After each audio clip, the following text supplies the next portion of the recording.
So for those of you who haven't heard of the term phenomenology, it is essentially the study of first-person lived conscious experience.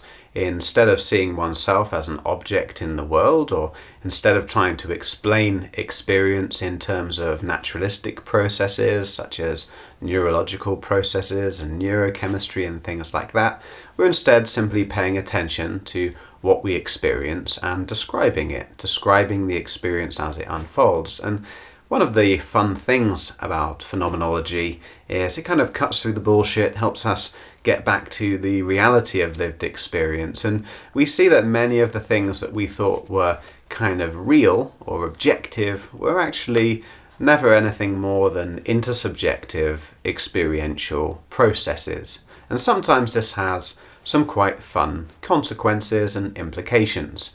And one of them that I like to think about is how you and I don't really have names. Think about the intersubjective process by which you came to identify with the name that you were given. People looked at me as a baby, and I saw them looking at me, and they said, "You are Adam. It's Adam. Adam, Adam, Adam, Adam, Adam." This silly sound, an arbitrary sound, no more meaningful than the sound that a cow or a dog or a bird makes. And they say it whilst they look at you, and you conclude, "I am Adam. I am that sound on some level. It is a property of myself." You look at me and you think, "There is Adam," as if that's something about me almost, or as if there's some reality to that. But there is no reality to it. It is somehow artificial, put on.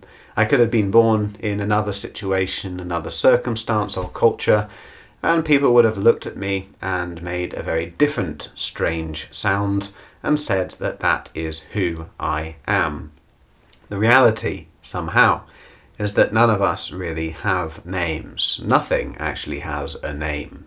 Many of these mystical texts I have read talk about the ultimate principle in the world, God, etc., the Tao, as nameless, as actually having no name. In Jewish culture also, the writing of the word God is somehow discouraged with that dash between the G and the D. They recognize that actually there is a namelessness to the ultimate truth, but there's actually a namelessness to us, to everything. Nothing actually has a name. We construct it, we put it onto the world, and we kind of forget. We kind of, through mental habit, think that things are the names that we give them. I think it was Kierkegaard who said that in labelling me, you negate me, because you essentially are labelling an object and denying the nameless subject that lies behind the experience of an object. But that is another video. I just wanted to take this opportunity to remind you that you don't actually have a name either, and neither do I.